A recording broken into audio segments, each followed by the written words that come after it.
Assalamualaikum warahmatullahi wabarakatuh. Perkenalkan, nama saya Febriana Triluandari dari program studi Hukum Keluarga Islam.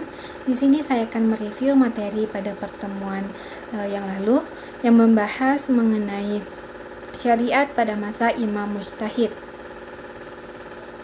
Pada masa para imam mujtahid, perkembangan hukum Islam mencapai puncaknya melalui ijtihad yang dilakukan oleh 4 imam besar, yaitu Imam Abu Hanifah, Imam Malik bin Anas, Imam Syafi'i, dan Imam Ahmad bin Hanbal.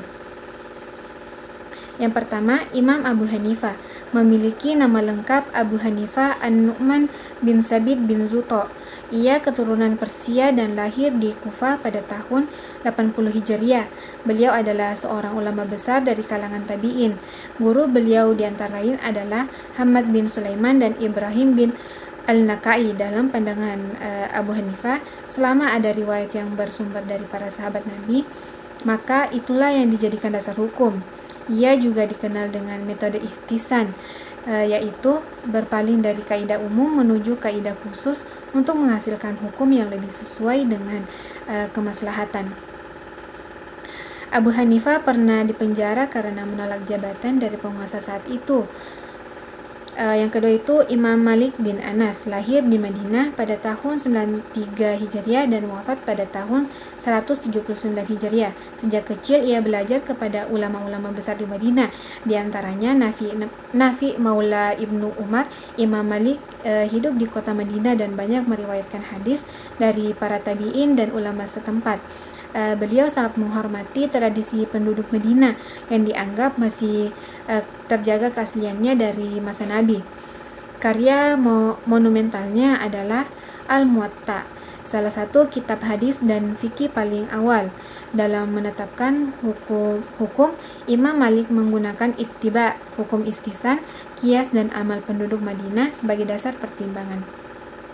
Yang kedua itu Imam Syafi'i, bernama lengkap Muhammad bin Idris Asy-Syafi'i, lahir di Gaza, Palestina pada tahun 150 Hijriah. Sejak kecil beliau dikenal sangat cerdas dan telah hafal Al-Quran pada usia 7 tahun. Pada usia 10 tahun ia sudah hafal kitab Al-Muwatta karya Imam Malik. Ibunya kemudian membawanya ke Madinah untuk berguru langsung kepada Imam Malik. Setelah Imam Malik wafat, Imam Syafi'i berpindah ke Irak dan Mesir untuk memperdalam ilmunya. Beliau menggabungkan metode fikih Imam Abu Hanifah yang menggunakan ra'yu atau pendapat rasional dengan metode Imam Malik yang berpegang kuat pada hadis. Hasilnya adalah sistem hukum yang seimbang antara nas dan akal yang menjadi ciri khas mazhab Syafi'i.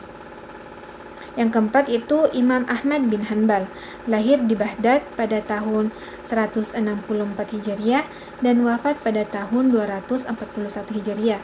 Sejak muda beliau telah menuntut ilmu kepada banyak ulama besar, termasuk Imam Syafi'i, sehingga menjadi murid beliau yang terkenal. Imam Ahmad dikenal sangat teguh dalam memegang prinsip dan tidak mau mengubah pendapatnya. Mengubah pendapatnya meskipun menghadapi tekanan dari penguasa. Ia sangat mengutamakan hadis dalam menetapkan hukum dan menolak ijtihad rasional yang berlebihan. Karya terbesarnya adalah Musnad Ahmad bin Hanbal, kumpulan hadis yang sangat berharga.